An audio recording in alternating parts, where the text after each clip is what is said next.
Sorry for against அப்படிங்கிற கருத்தெல்லாம் கிடையாது. முதல் முறையாக தலைப்பில்லாத ஒரு நீயா நானா. அப்ப நீ மனப்பாடம் பண்ணல. நல்லா இருக்கீங்களா? உண்மையா நல்லா இருக்கிறீங்கன்னா நல்லா இருக்கேன், இல்லை நல்லா இல்லை. நல்லா இருக்கிறியாண்ணா? நான் நல்லா இல்லை. I'm as a working as a principal. ஆனால் பிரின்சிபல் இல்லாமல் பிரின்சிபலாக ஒர்க் பண்ணணும்னு சில கட்டாயத்தில் ஒர்க் பண்ணுற மாதிரி ஒரு ஃபீல் ஆகுது சார். என்னங்க எனக்கு ஒண்ணுமே புரியல. அதுதானப்பா எனக்கும் புரியல. நல்லா இருக்கேன் சார், ஆனால் கொஞ்சம் கன்ஃபியூஸ் ஸ்டேட்டில் இருக்கேன். குடும்பத்தை பார்த்தா நல்லா இருக்கு, ஆனால் வேலைக்கு போகும்போது கொஞ்சம் கஷ்டமாக தான் இருக்கு. எனக்கு மட்டும்தான் இந்த பிரச்சனை ஆகுதுன்னு நான் பயந்தே போயிட்டேனா?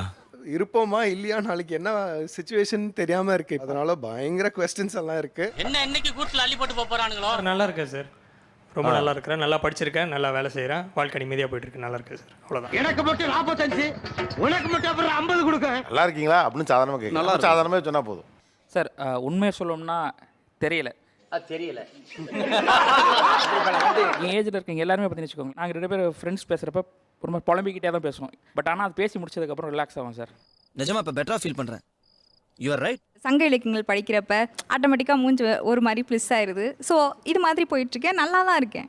கிங்கினே நீங்க, நாங்க இன்னைக்கு தொழில் கற்றுக்க போறோம். ரொம்ப ஹாப்பியாக இருக்கேன். நான் 100% நல்லா இருக்கேன். ஏன்னா உலகம் என்னை பற்றி என்ன நினைக்குதுன்னு பற்றிலாம் நான் யோசிக்கல. நான் மட்டுமல்ல, நீங்கள் ஒவ்வொருவரும் ஐ டோன்ட் கேர் என்று சொல்லி நகர வேண்டும். இண்டிபெண்ட்டாக இருக்கிறது ரொம்ப ஹாப்பியாக இருக்கு. பட் ஆனால் இண்டிபெண்ட்டாக இருக்கிறதுனாலேயே நிறைய ப்ரெஷரும் இருக்கு.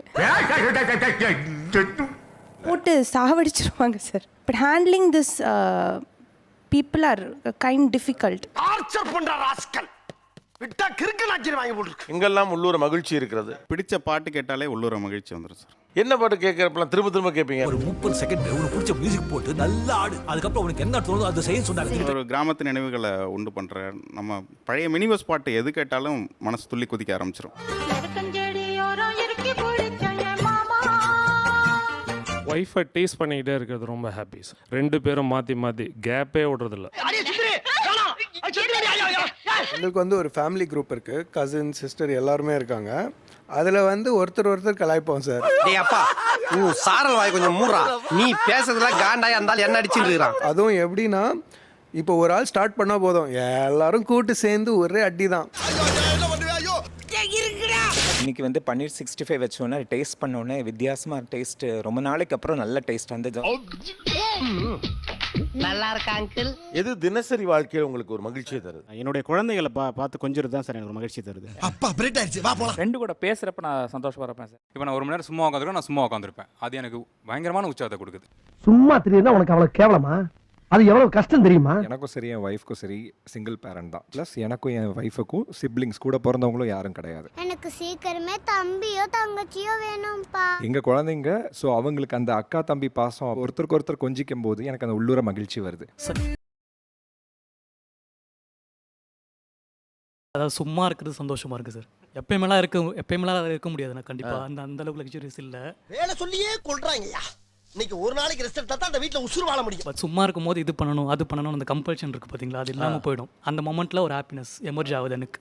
ரொம்ப குஷியோ, மனம் கொஞ்சம் அங்கங்கே போகும் பார்த்தீங்களா. ஸோ அதுவும் ஒரு அழகான விஷயமா தான் இருக்குது. அதுலேருந்து கொஞ்சம் ஏதாச்சும் ஒரு ஃப்ரூட் பிறக்கும், ஒரு கிரியேட்டிவ் ஃப்ரூட்ஸ் பிறக்கும்.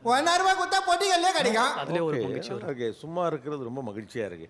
ஏன்னா சும்மா இருக்கிறது ரொம்ப அரிதாயிடுச்சுல. இப்போ நீங்கள் பேசணும்னு இருக்கு பார்த்தீங்கன்னா, அந்த கம்பல்ஷன் கூட இல்லாமல் இருக்குது, சந்தோஷமாக தான் இருக்குது. யாரா இவனுங்க எங்கிந்திரா வந்துக்கிறானுங்க? சமையல் வேலையை முடிச்சுட்டு வீட்டு வேலையும் முடிச்சுட்டு எல்லா ஒர்க்கும் முடிஞ்சது, அப்பாடா அப்படின்னு போய் கொஞ்ச நேரம் போய் தூங்குவேன். கைப்புள்ள இன்னும் ஏண்டா முடிச்சுக்கிட்டு இருக்க? ட்ரெயின் டிராவல் சார், அதில் வந்து நான் தனியாக யாருமே இருக்க மாட்டாங்க, பீப்புள் எல்லாம் அப்சர்வ் பண்ணிகிட்டே வருவேன். அப்போ புளியோதரை சாப்பிடுவாங்களா? எங்கள் 2 பேரோட பாஸ்ட் டைம் என்னன்னா, இன்னைக்கு நீ என்ன சமைச்சா நான் என்ன சமைச்சேன், உன் பொண்டாட்டி என்ன சொன்னா, குக்கர் காலி ஆயிடுச்சா, மொத்தத்தோறும் காலியாகி ஒத்தத்தோடு தான் இருக்கு. ஒரு பருக்கையா இது ரொம்ப வித்தியாசமா இருக்கு. பையன்கிட்ட அப்பா அவங்க அவர் மனைவி மருமக பத்தியே காசி பண்றது, இதெல்லாம் எங்களுக்குள்ள ஒரு என்டர்டைன்மெண்ட்டுங்க. என்டர்டைன்மெண்டா? அவ எப்படி என்ஜாய் பண்ணி சாப்பிட்டா? இல்ல இல்ல, காசிப் தான்.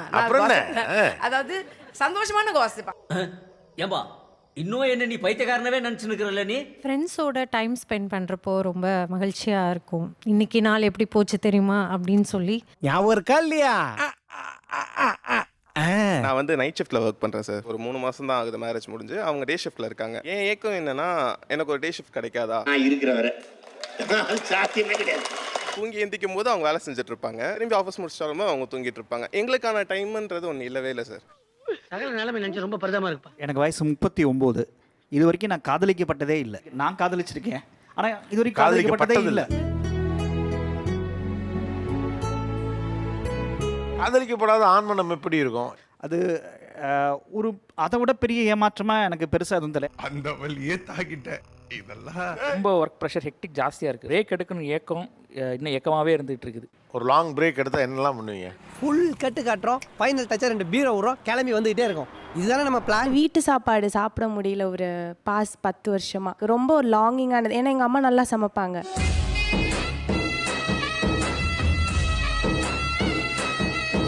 என்ன சாப்பிட்றதுனே தெரியல. ஆர்டர் பண்ணுறதுனாலையோ கடையில் போயோ இப்போ என்ன சாப்பிட்றது, 3 வேளையும் பிரியாணி சாப்பிட்றதா?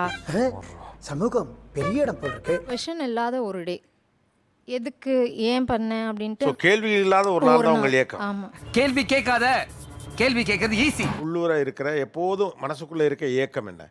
பல இருக்குதே, எதை சொல்றது? எனக்கு கல்யாணம் ஆகி 17 வருஷம் ஆகுது. சாப்பிட்டியான்னு கேட்டாலே எனக்கு அது பெரிய விஷயம்தான். நான் ஞாபகப்படுத்தி விடுவேன், ஆனால் அவர் மறந்துடுவேன். நான் கெட்டவரெல்லாம் சொல்ல மாட்டேன், நான் ஞாபகப்படுத்துவேன். நான் சாப்பிட்டீங்களான்னு கேட்குறேன்ல, நீங்கள் கேட்குறீங்களா அப்படின்னு கேட்பேன். எனக்கு 2 நாள் வருது, 3 நாள் மறந்துடுறேன்னு. அது என்னால் புரிஞ்சுக்க முடியுது.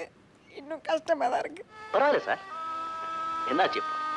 அந்த ஒரு வாரத்துக்கு ஏன் அவ்வளோ இயக்கம்? நான் ஒரு வீட்டுக்குள்ளே இருக்கும்போது யாருமே இல்லாதப்ப அந்த டேப் சத்தம் கூட நமக்கு டொப்பு டொப்புன்னு கேட்கும்.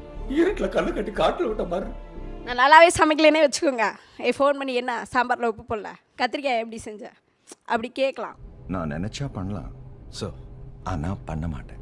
இப்போ கூட நல்லா இருக்குன்னு என்னால் சொல்ல முடியல, ஏன்னே தெரில. ஹாப்பியாக இருந்தேன், நான் கடைசியாக போய் ஹாப்பியாக இருந்தேனே தெரில. உனக்கு என்ன பிரச்சனை, நல்லா இருக்கியா? யாரும் கேட்கல. வேலைக்கு போனியா, சம்பாதிச்சியா, அதை பண்ணியா, இதை பண்ணியா? இது இல்லைன்னு வச்சுக்கங்க, இந்த உடம்பு, இந்த மனசு, இந்த ஃபீலிங்ஸ் எதுக்குமே மரியாதை கிடையாது. எல்லாமே ஏஐ கூட தான் பண்ணுறேன். ஐ மீன் எல்லா லைஃப் டெசிஷன்ஸும் ஏஐ தான் எடுக்குது. நீங்களும் அப்படி நான் கரெக்டாக தான் பண்ணேன்னு அந்த ஏஐ சொல்ற சொல்லணும். வரைக்கும் அது வரைக்கும் I will be fighting with AI. பேசாம லூசுன்னு ஒத்துக்கிட்டு உசுரோட ஊரு போய் சேர்றதுதான் நல்லது.